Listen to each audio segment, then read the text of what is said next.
말씀을 통해서 하나님의 권능을 알게 하는 재앙이라는 제목으로 우리 말씀을 좀 나눠보려고 합니다. 예배가 무엇입니까? 예배는 누구에게 드립니까? 예배는 우리를 창조하시고 구원하신 하나님에 대한 믿음의 반응입니다. 우리 믿음의 반응이에요. 우리가 지금 이 시간에 여기 앉아서 예배를 드리는데 나의 예배 모습이 그리고 나의 예배를 드리는 내 마음과 생각이 어떠하고 있는지, 주님이 이 시간에 나의 면전 앞에 지금 앉아 계신다면 여러분들은 지금 어떠한 모습으로 예배를 드릴 것인지 늘 우리는 생각해야 된다는 거예요. 왜냐하면은 예배는 그 주님께 대한 나의 믿음의 반응이기 때문에 그렇습니다. 그래서 우리가 성전에서 예배를 드리시든 아니면 우리가 온라인으로 삶의 현장에서 드리시든 영과 진리로 주님을 뜨겁게 만나는 거룩한 예배를 드릴 수 있도록 우리가 정말 회개하고 그러한 예배가 드려지기를 정말 주님의 이름으로 저도 소망하고 여러분들을 축복합니다. 오늘 본문 출애굽기에 나오는 10가지 재앙 이야기를 통해서 우리는 하나님이 어떤 분이신지를 알게 되고 그리고 하나님의 말씀에 놀라운 능력을 우리는 깨닫게 됩니다. 이 시간에는 우박 재앙에 대한 경고의 말씀과 또 우박 재앙이 어떻게 실행되어졌는지에 대한 그 말씀으로 여러분들을 초대하고 싶습니다. 이 상황을 생각하면서 그때 우박 재앙이 내렸던 그 애굽에 그 재앙이 내리는 그 현장을 여러분들이 생각하면서 그 현장 속으로 들어가서 상상하면서 오늘 말씀을 듣는다면 정말 더 은혜가 될 줄로 믿습니다. 그 현장으로 여러분들을 초대하고 싶습니다. 피, 개구리, 이, 파리, 악질, 독종 6가지 재앙이 지나갔죠. 그 재앙에 이어 지금 7번째 재앙 우박 재앙입니다. 불과 우박 재앙이에요. 그런데 여러분, 하나님이 재앙을 내리시는 의미, 하나님의 그 뜻은 무엇일까? 이 재앙을 주신 첫 번째 목적이 뭐냐면은 하나님을 경배하도록 하라는 것이라면, 두 번째 목적은 바로 왕으로 하여금 온 천하에 하나님 여호와가 정말 여호와 하나님 같은 신이 온 천하에 없다는 것을 바로 왕에게 알게 하려고 오늘 이 재앙을 내리신다고 우리 성경 14절에서 지금 말씀하고 있습니다. 우리 14절 함께 읽겠습니다. 14절 시작. 내가 이번에는 모든 재앙을 너와 네 신하와 네 백성에게 내려 온 천하에 나와 같은 자가 없음을 내가 알게 하리라. 하나님께서 오늘 이 재앙을 내리시는 이유가 무엇이에요?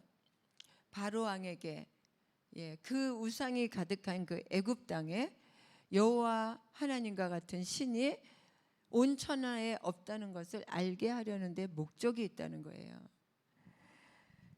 세 번째로 또 재앙을 내리시는 목적은 뭐냐? 여호와의 이름이 온 천하에 전파되기 위함이다. 온 천하에 나와 같은 신이 없다는 것을 전파하기 위해서. 여러분, 그렇다면 하나님께서 저와 여러분을 구원하시고 부르신, 권사로, 집사로, 목사로, 또 성도로 부르신 이유는 무엇일까요? 오늘 말씀을 비추어서 볼 때 자명하게 나타나는 사실이 뭐냐면은 첫째도 나를 통해 하나님이 경배받기 위해서, 둘째도 나를 통해 하나님이 온 천하에 하나님만이 유일하신 참신이라는 것을 알게 하기 위해서, 세 번째도 나를 통해서 여호와의 이름이 열방에 전해지기를 위해서 저와 여러분을 부르시고 오늘 애굽 땅에 그리고 바로 왕 앞에 불과 우박으로 재앙을 내리시는 것처럼 저와 여러분을 부르셨다는 거예요. 여러분이 이 사실을 우리는 항상 깨닫고 잊어서는 안 되는 신앙생활을 해야 된다는 것을 기억하시기를 바랍니다. 그렇습니다, 여러분. 그래서 우리는 교회나 그리고 지역이나 목장 공동체 안에서 어떻게 해야 됩니까? 지역이나 교회나 목장 공동체가 존재하는 이유가 무엇입니까, 여러분? 오늘 말씀에 비추어서 볼 때 우리의 교회가 서울 순복음교회가 왜 존재합니까? 이 서울 순복음교회 이 지역 안에 목장 안에서 왜 내가 목자로 존재하고 있습니까? 내가 권사로 왜 존재하고 있습니까? 그 이유가 무엇입니까? 오늘 말씀에 비추어서 여러분 생각해 볼 때 내가 내 목장 안에서 우리 교회가 우리 지역이 존재하는 이유는 바로 이 세 가지 사명, 지금 말씀드린 세 가지 사명을 감당하기 위해서라는 거예요. 그래서 여러분, 우리는 공동체에 정말 큰 부흥이 일어나기를 기도하고 헌신해야 되는 것입니다. 공동체에 그리스도 교회 안에서 그리스도의 몸이 핍박을 당하지 않도록 나의 언행 심사로 인해서 내 그리스도의 몸인 내 지체가 공동체 안에서 상처받지 않도록, 내 마음에 맞지 않는다고 해서 내가 소리를 낸다거나 이 공동체에 핍박하는 말을 해서는 안 된다는 겁니다. 나의 생각대로 내 방법대로 맞지 않는다고 내 생각대로 부정적인 말을 하면서 목회에 도움이 되지 않는 자기 소견에 옳은 대로 행하면 안 된다는 거예요. 성경에 보면 자기 소견에 옳은 대로 생각하고 말하고 행동한 사람 다 죽었습니다. 우리는 공동체의 부흥을 위해서 헌신해야 된다는 거예요. 우리 18절 함께 한번 읽어보겠습니다. 18절 시작. 내일 이맘때면 내가 무거운 우박을 내리리니 애굽 나라가 세워진 그날로부터 지금까지 그와 같은 일이 없었더라. 네, 여러분, 내일 이맘때면, 왜 오늘 내리시지, 당장 내리시지 내일 이맘때 내리겠다고 말씀하셨을까요? 내일 이맘때.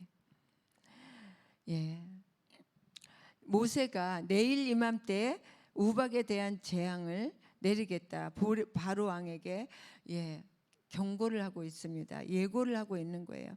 10가지 재앙 가운데서 특이하게 반복되는 말씀 가운데 한 가지는 내일 이맘때입니다. 내일 이맘때. 내일 이맘때, 이게 무슨 말일까? 제가 말씀을 묵상하면서 내일 이맘때, 이것은 무슨 말씀일까? 네, 제가 이제 처음에 아주 오래전 한 35년쯤 됐네요. 신학교에 처음 가기 전에 하나님께서 저에게 막 사인을 주셨어요. 사인을 주셨는데 그 중에 한 꿈을 꾸었습니다. 한 꿈을 꾸었는데 그 꿈에 제가 많은 성도들과 예배를 드리고 있었어요. 예배를 드리고 있었는데 그날이, 그러니까 결혼식 예배를 드리고 있는 거예요. 그날이 꿈속에서 저의 결혼식이었어요.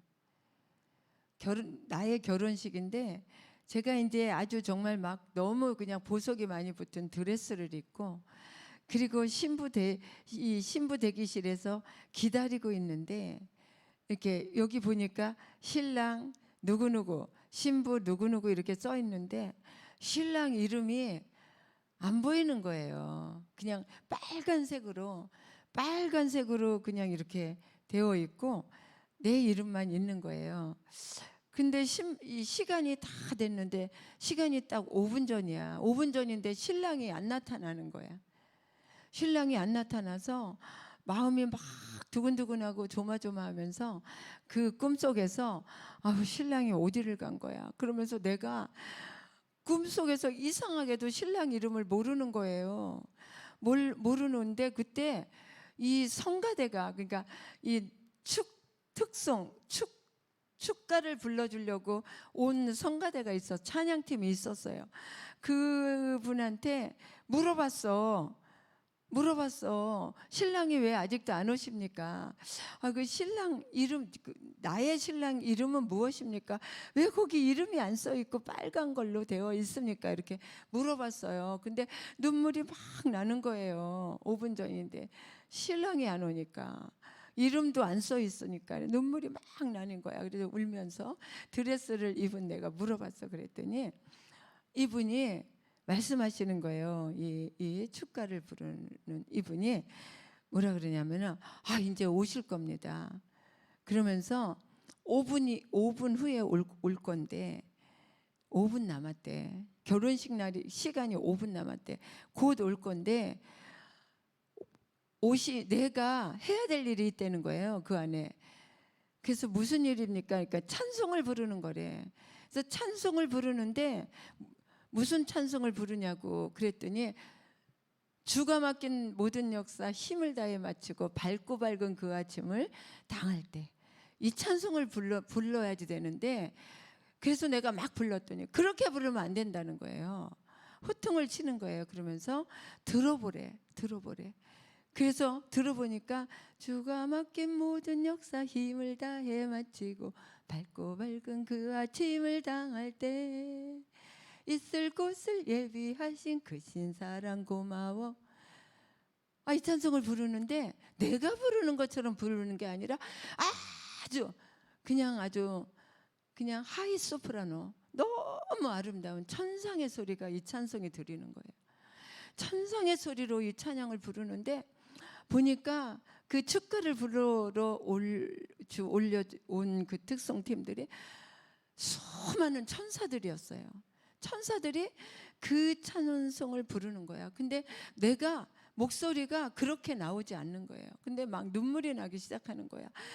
천사요, 나는 저렇게 목소리가 둔탁하고 절에서 나는 저렇게 찬송을 저런 소리가 안 나옵니다. 저렇게 부를 수가 없습니다. 그러니까 그 천사가 그렇게 말했어요. 이렇게 부를 수 있을 때 그때가 되면 신랑이 입장을 하신다는 거예요. 그래서 내가 그렇게 부를 때까지 얼마나 울면서 주가 맡긴 모든 역사 힘을 다 마치고 그 찬송을 얼마나 꿈에 연습을 하면서 막 이러면서 연습을 하면서 울면서 연습을 하다가 깼어요. 깼는데 이 오늘 말씀을 묵상하다가 내일 이맘때면 불과 우박이 불같이 쏟아진다는 이 말씀을 묵상하다가 생각이 나는 거예요. 요한계시록에 보면은 마지막 때에 주님을 오실 때가 무슨 재앙이 떨어집니까? 불과 우방이 빛처럼 쏟아지고 체질은 다 말라서 없어지고 그때 주님이 오신다는 거예요. 그거였구나. 제가 그때 그 꿈을 꾸고 나서 그래, 하나님께서 나에게 뭔가 원하시는 것이 있는데 주가 맡긴 나의 모든 역사 힘을 다해 마치는 것이구나. 제가 신학교 가기 막전에 꾸었던 너무 생생한 꿈이에요. 혹시 그 꿈이 잃어버릴까 봐 내가 막 적어놨어요. 지금도 생생합니다. 내일 이맘때면 여러분, 그 내일 이맘때가 오늘 말씀에 바로에게 애굽 백성에게 주시는 그 말씀이 아니라는 것을, 내게 주시는 말씀이라는 것을 꼭 주님의 음성으로 듣게 되기를 축원합니다.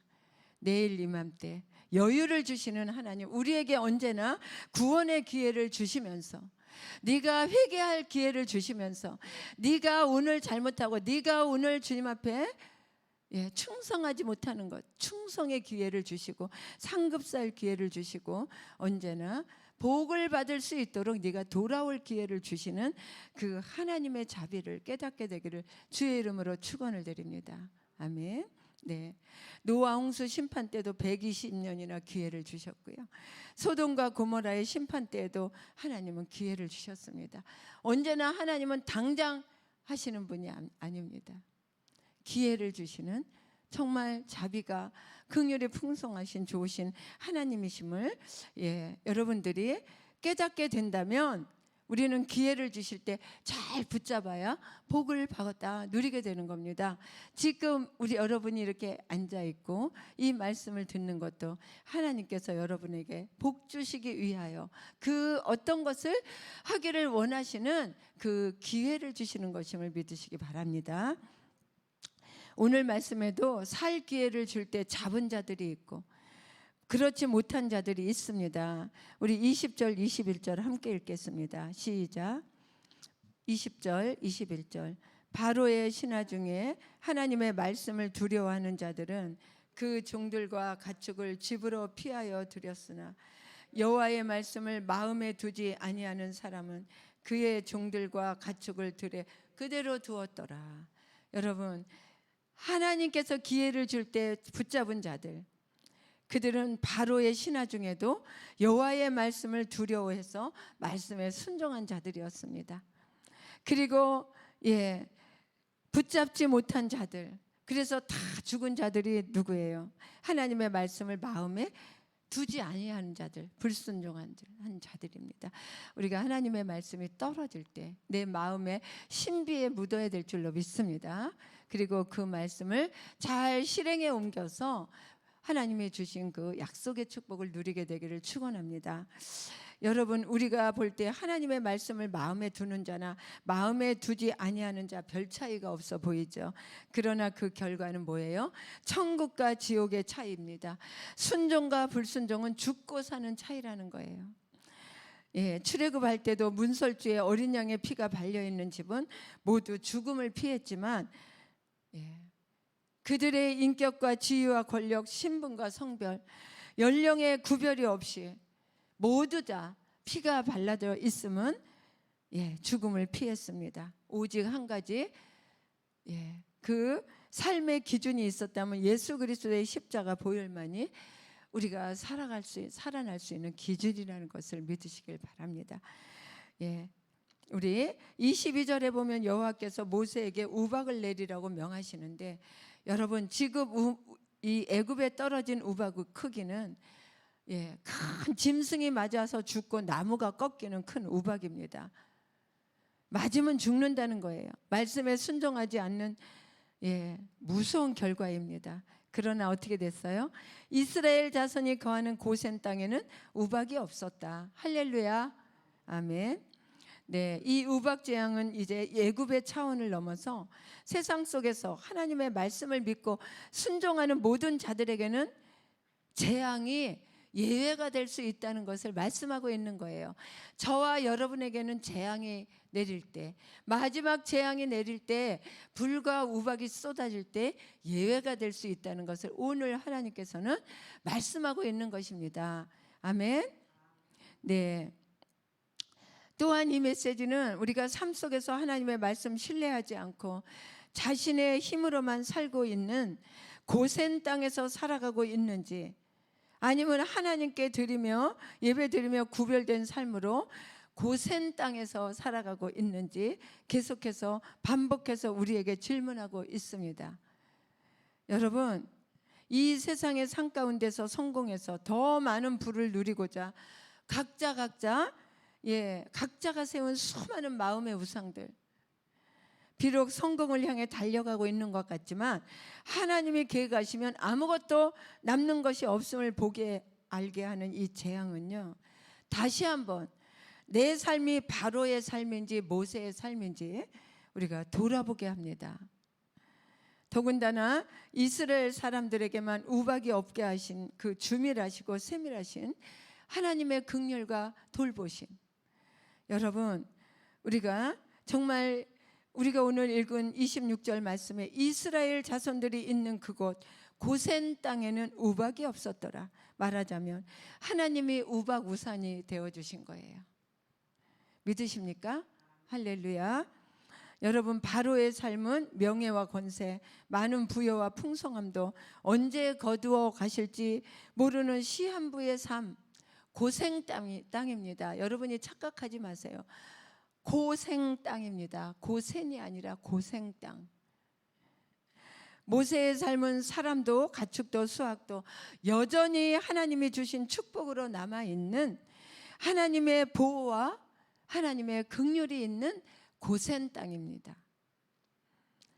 여러분이 살고 있는 현주소는 어디입니까? 바로가 살고 있는 불순종의 고생 땅입니까? 아니면 하나님이 우산이 되어주시는 돌보심의 축복의 땅 고센 땅입니까? 지금 여러분이 살고 계시는 현 주소가 어딘지 여러분 돌아보고 깨닫고 하나님의 말씀을 두려움으로 마음에 심어서 순종하는 은혜가 있기를 축원합니다. 아멘. 예, 오늘 큐티인 적용의 말씀은 나를 계속해서 이 고생 땅에 머무르도록 붙잡고 있는 것이 무엇일까? 여러분들이 하나님의 돌보심과 하나님의 그 은혜가 하나님의 그 베푸시는 그 긍휼하신 은혜 안에 있는 그 고센 땅에서 살지 못하게 하고 여전히 계속해서 넘어지고 자빠지고 하면서 다 없어질 것들을 취하려고 바둥바둥대는 고생 땅에 살고 있는, 거기에서 살아가도록 나를 계속해서 여전히 붙들고 있는 그 모든 우상들은 무엇인가? 여러분, 이 시간에 깊은 묵상과 그리고 적용이 있기를 주의 이름으로 축원을 드립니다. 아멘. 기도하시겠습니다.